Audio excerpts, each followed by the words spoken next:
अस्सलाम वालेकुम, hello and welcome to sports room. मैं हूं आपका मेज़बान नजीबुल हसनैन और जनूबी अफ्रीका के टेल एंडर्स ने गेम का नक्शा ही बदल दिया। जिस तरह से उन्होंने बैटिंग की, ऐसा लग रहा था कि हमें उनसे सीखना चाहिए। ये हमारी कंडीशन कम और उनकी ज़्यादा लग रही थी। आखिरी 2 विकेटों में 171 रन की शराकत रही, बहुत ही ज़बरदस्त परफॉर्मेंस एंड में जाके। और मुझे अफसोस इस बात का है कि हमारे हेड कोच ये कह रहे थे कि 350 तक का स्कोर होगा तो ठीक है। यहाँ 375 और 400 भी सेफ नहीं था, जो हमने देखा कि उन्होंने 404 का टोटल बनाया और एक बहुत ही हेल्दी 71 रन की लीड हासिल की। मेरे साथ हैं our sports correspondent Shahid Hashmi साहब। शाहिद साहब, कल मुझे लगता है जो आपने बात कही थी ना कि कोई मसला नहीं है, हो सकता है जनूबी अफ्रीका लीड ले ले और सीरीज 1-1 से बराबर भी हो जाए तो कोई इतनी बुरी बात नहीं होगी, वो सुन के ना रिलैक्स ही हो गए शायद।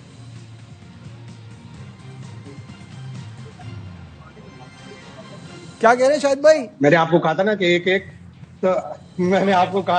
एक तो बड़ी अच्छी टीमें जो होती है ना वो सीखती हैं अपनी गलतियों से। साउथ अफ्रीका ने जो लाहौर टेस्ट खेला उसने अपनी गलतियों से सीखा, उनको लोअर ऑर्डर स्कोर कर रहा है।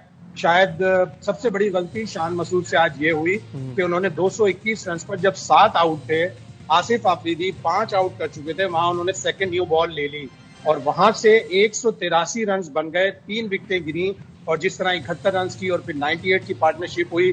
शान मसूद यकीनन अपनी उस गलती पर गौर करेंगे कि मैंने सेकंड न्यू बॉल क्यों ली।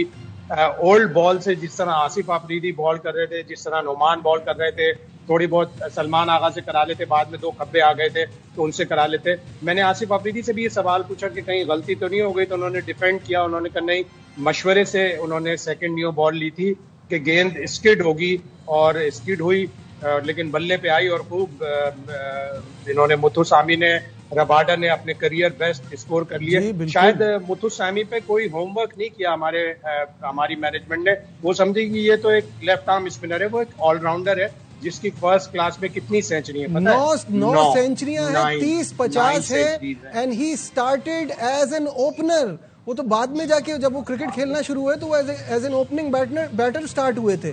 तो वो आपकी वाली बात के इन पे वर्क नहीं किया था। उनके शॉट्स देख के फील हो रहा था कि क्या जबरदस्त खेल रहा है और कितनी प्रेशर सिचुएशन को उन्होंने हैंडल किया। साथ में मुझे महाराज का रोल बहुत अच्छा लगा कि जब उन्होंने देखा ना कि ये एक एंड संभाले हुए हैं तो महाराज शुरू में तो बहुत चार्ज करते रहे, फिर बाद में ब्रेक के बाद आए तो थोड़ा और संभल के खेला महाराज ने भी, और फिर रबाडा ने तो टेस्ट में T20 का मजा दिखा दिया। तो बहुत ही ज्यादा अफसोस कि पाकिस्तान वो जो एडवांटेज ले सकता था ना टॉस का, वो जाया किया।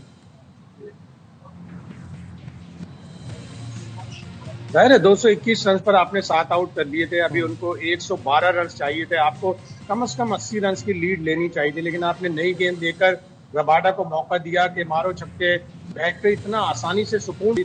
शायद ये सोच के भी लिया हो कि दूसरी इनिंग्स में जैसे लाहौर टेस्ट में शाहीन को रिवर्स स्विंग मिली, लेकिन जाहिर है नई बॉल से इतनी तो स्विंग नहीं हुई और बल्ले पे भी इतनी अच्छी तरह से गेंद आ रही थी कि उन्होंने 404 रन का मजमू बना दिया। अभी भी जैसे मैं कल कह रहा था कि अच्छी टीमों की यही निशानी होती है कि वो चैलेंज कबूल करें। अब 23 रन की बढ़तरी है, किसी को अगर 230 रन की बढ़तरी कर दें तो शायद पाकिस्तान ये टेस्ट मैच जीत जाए। 2021 में जो पाकिस्तान पिंडी में टेस्ट मैच जीता था, इसी तरह की सिचुएशन थी।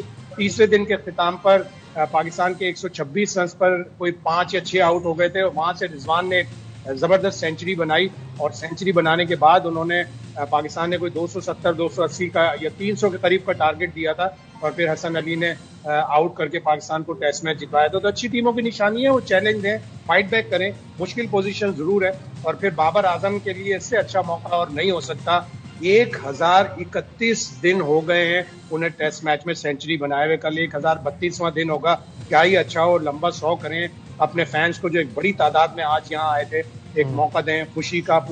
पूरी कौम जो है वो कल बाबर आजम की सेंचुरी का इंतजार है। बिल्कुल, क्योंकि जैसे आपने कहा टेलर मेड सिचुएशन है, एक अरसे से उनकी सेंचुरी नहीं हुई है और ये जो मौका है इसमें पाकिस्तान टीम को इसकी बड़ी ज़रूरत है। कमिंग बैक टू जो हम टेल की बात कर रहे थे, अगर हम अपनी टेल से कंपेयर करें शाहिद साहब, वो तो जो है आपकी 4-5 विकेटें गिरती हैं, आपको पता होता है कि इसके बाद कुछ नहीं होना, बैटिंग ख़त्म हो गई है। वहाँ आप देखें किस तरह से उन्होंने ये पहले लीड को ख़त्म किया और उसके बाद उनका ये नज़र आ रहा था कि वो चाह रहे थे कि अब लीड हम चढ़ाएं।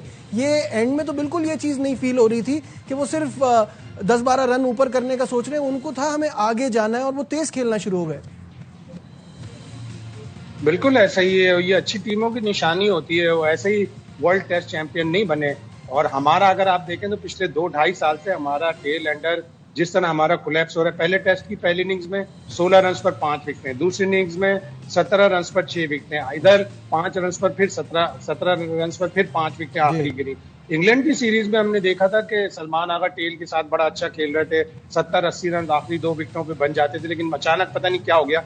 ये पाकिस्तानी टीम और पाकिस्तानी प्लेयर्स की एक खास बात है कि 2 टेस्ट मैच में अच्छा करते हैं, फिर 3-4 टेस्ट मैचों में बुरा करते हैं। और इमामुल हक उसकी एक मिसाल है, 93 बनाने के बाद से उन्होंने कुछ भी नहीं किया। बिल्कुल ऐसा ही है।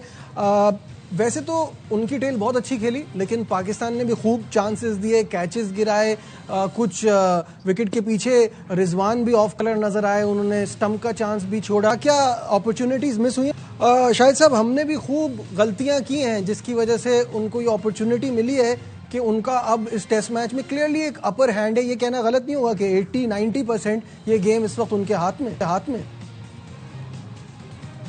बिल्कुल। और लेकिन अगेन फिर बड़ी टीमों की यही निशानी होती है कि तीसरे दिन के अख्ताम पर साउथ अफ्रीका ऊपर है। अगर पाकिस्तान अगले 2 सेशन में अच्छा खेले तो पाकिस्तान के पास भी टेस्ट मैच आ सकता है। और टेस्ट मैच होता ही सेशन वाइज है, सेशन बाई सेशन। आज के अगर पहला सेशन पाकिस्तान के नाम था, अगले दोनों सेशन जनूबी अफ्रीका के नाम थे। अगर कल का पहला सेशन रिजवान और बाबर आजम खेले तो पाकिस्तान के नाम हो जाएगा। और आसिफ अफरीदी ने कॉन्फिडेंस का इजहार किया कि अगर हम 200 प्लस कोई भी टोटल करेंगे तो हम फिर इस टेस्ट मैच में जीत सकते हैं, इसलिए कि मुश्किल हो जाएगी फिर बैटिंग चौथे। शाहिद साहब, ये कॉन्फिडेंस का इजहार तो अब्दुल्ला शफीक ने भी किया था। 320-330 वो सेफ कह रहे थे। जब आप सोचेंगे ही इतना कम स्कोर तो वो तो फिर सामने वाली टीम ले जाएगी ना आपसे बाजी। लेकिन इसमें फर्क है ना, अब्दुल्ला शफीक बॉलर है, वो बॉलिंग कराने नहीं आएगा। अब्दुल्ला ये आसिफ अफरीदी बॉलिंग कराने आएगा, ओवर 200 डिफेंड कर सकता है।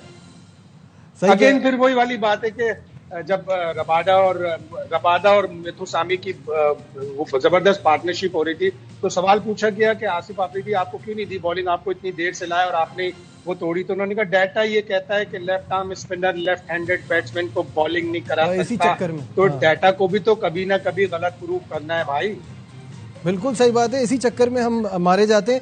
खैर, एक चीज़ और जो मैं नोट कर रहा था वो था कि अभी तक मैंने देखा इस पूरी सीरीज़ में ना माकरम एज कैप्टन मुझे ऐसे लगे कि जैसे वो सीट फिलर है, टेम्बा बबूमा की जगह फिल करने के लिए बस उनको रखा है। आज उन्होंने एक बड़ा ज़बरदस्त फैसला किया था, आप उसको कैसा देखते हैं? जो हार्मर को उन्होंने नया बॉल दे दिया जिसकी बेस पे उन्होंने जल्दी जल्दी विकेट लेके पाकिस्तान को अंडर प्रेशर रख दिया है।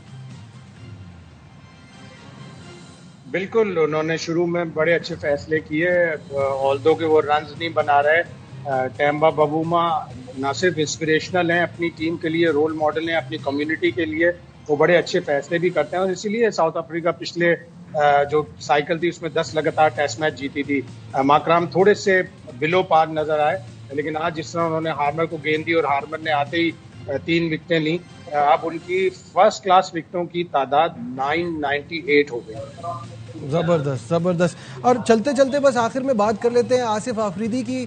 साबित किया कि age is just a number. हम बार बार कह रहे थे कि उनकी परफॉर्मेंस बहुत अच्छी है और मैं बहुत ज़्यादा एक्साइटेड था उनको देखने के लिए, और उन्होंने बहुत अच्छी बॉलिंग कराई। उनका पता नहीं चलता कि बॉल सीधी आ रही है या ब्रेक करेगी। बहुत एक्सपीरियंस्ड बॉलर हैं और उन्होंने फ़ायदा उठाया इस चीज़ का और 6 विकेटें हासिल की। कैसा देखते हैं?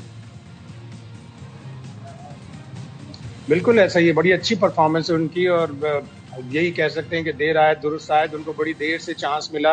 ये हमारी फर्स्ट क्लास क्रिकेट का और हमारे पाकिस्तान क्रिकेट बोर्ड में जो नेशनल क्रिकेट अकेडमी है उसका प्लेयर स्पॉटिंग का एक बहुत बड़ी खामी है। नुमान अली अब 39 साल के हो गए, 1 साल सीनियर हैं वो आसिफ अफरीदी के। उन्होंने अभी सिर्फ 4 साल इंटरनेशनल आए, वो भी चले गए बेचारे 2-3 टूर पे। तो हम बड़ी लेट स्पॉट करते हैं किसी भी प्लेयर को। और आसिफ अफरीदी अब 38 साल के हो गए, अभी उन्होंने एक ही टेस्ट मैच खेला है, अनसर्टेन सा फ्यूचर है। अगली सीरीज जब होगी और सिलेक्टर नाम ही नहीं रखेंगे कि हमने पिछली सीरीज में क्या खिलाया था तो कोई फैसल अकरम, कोई मेहरान मुमताज, कोई और ही खेल जाए। सही बात है। फाइनल आंसर मुझे दीजिए शाहिद साहब, कितने चांसेस लग रहे हैं आपको, अगर मैं प्रैक्टिकली पूछूं आपसे पाकिस्तान के?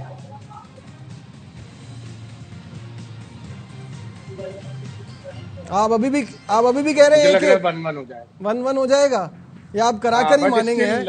1-1 भी इतना बुरा 1-1 भी इतना बुरा नहीं होगा। वर्ल्ड टेस्ट चैंपियनशिप के खिलाफ नंबर 9 की टीम 2 टेस्ट मैच 1-1 से बराबर कर ले, मिठाई बांटने की जरूरत। लेकिन मसला वही है ना शाहिद साहब के, घर में नहीं करेंगे, फिर बाहर जाके तो कोई उम्मीद रखे ही ना टॉप 4-5 में आने की।